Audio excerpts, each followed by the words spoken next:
Sabi ng mga God, if anyone is in Christ, he is a new creation.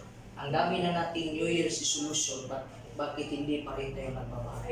Diba? Nag-notice? Gusto natin iwan yung bisyo, kaya nga, nagpapasalamat ako. Peace life!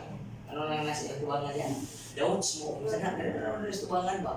Ang sigarilyo, munana, o bisyo, ban pa. Hindi na kasi talo. All the agencies in this world are already promoting something sa ato sa palibot, giving importance how life must go on. Longer life depends how you choose. If you choose to become shorter, nagbago ra ko nagpa-BMI, body max, index, nahibawaan ako siya. Nang akong edad karon na 33, additional 3 years din ko.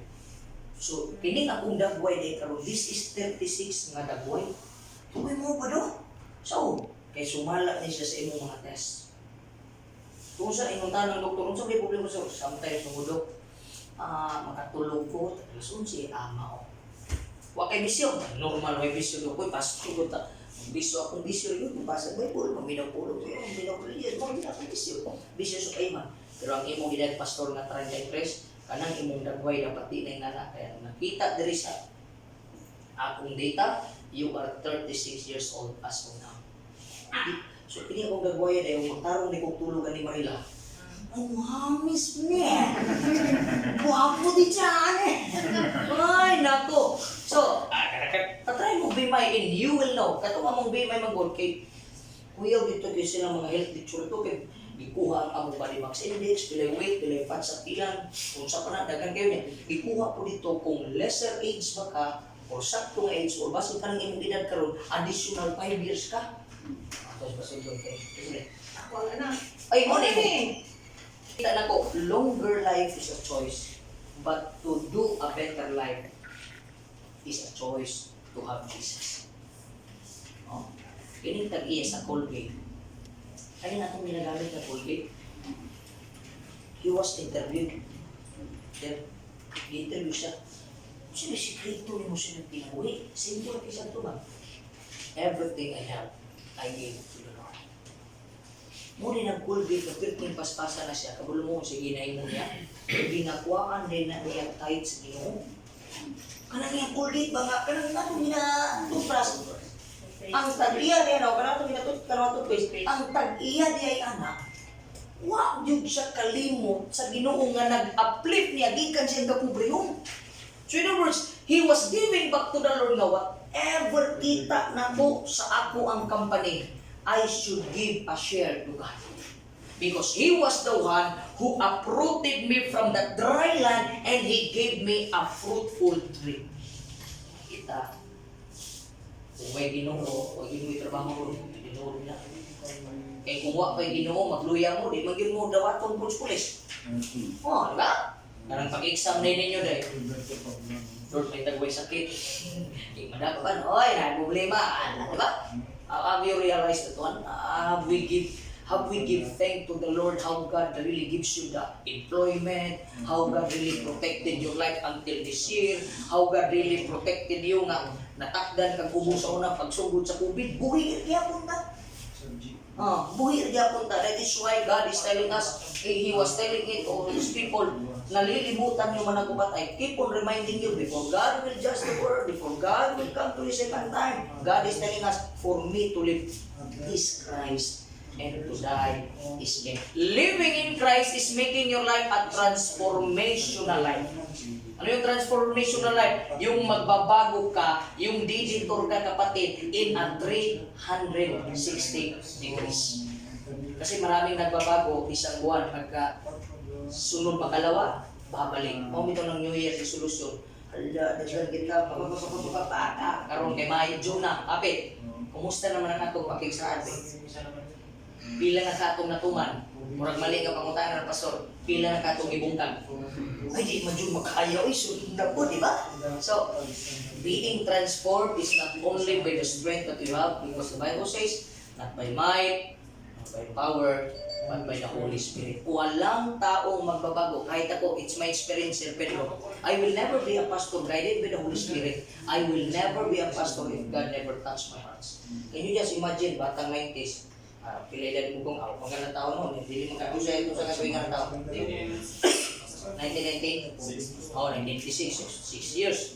Maghuwag mo 6 years. 1990 sa una, pinagkabot. Pinagkakusog sa una, pinimang Barbie. Sulben. Nakatry mo, masimot-simot tayo, ginagawa. Imagine, parang maglingkod ito mo project, kaya ko bala no?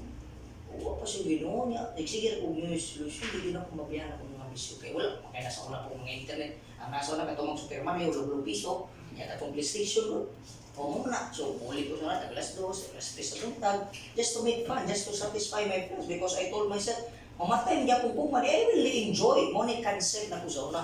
And even today, that is the concept of human beings. I need to enjoy my life. Pala na ng ugma, kaya makukapal matay.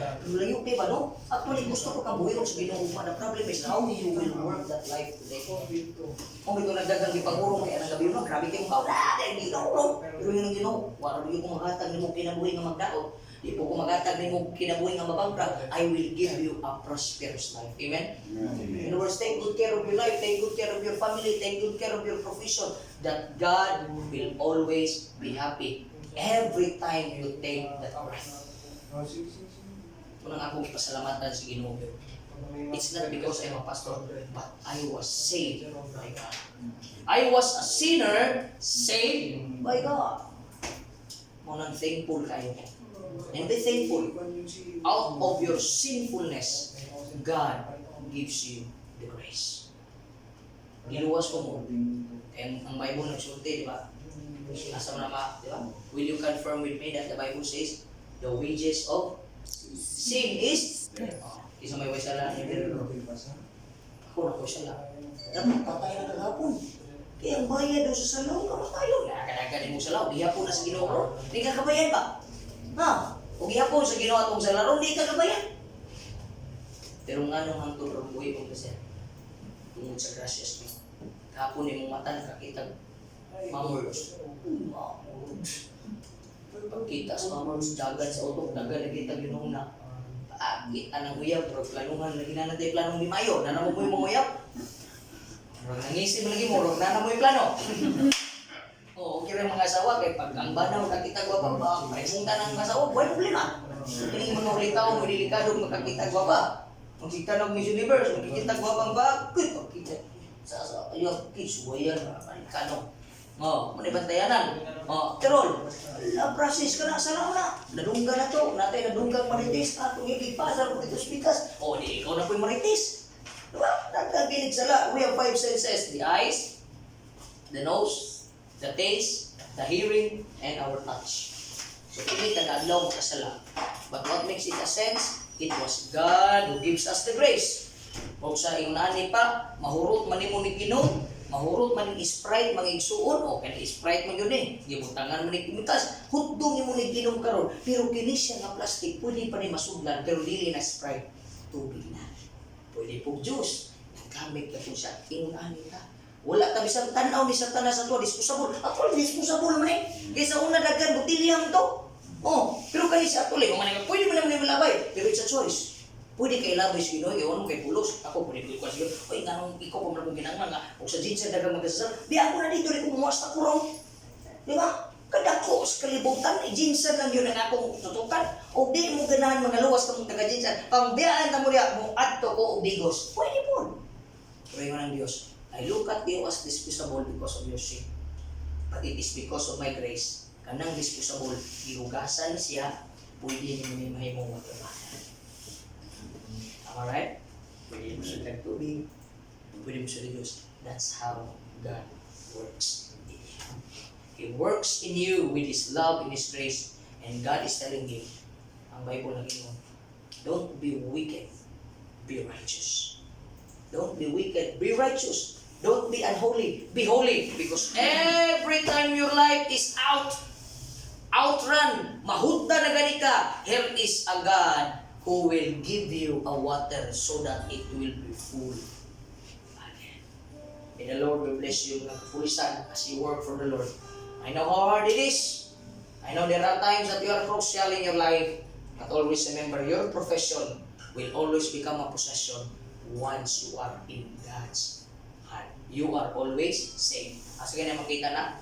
For He will, Saves people. sa Bible ngayon, for He will give His angels charge over you. So guard you in all your ways. Before you go, you pray.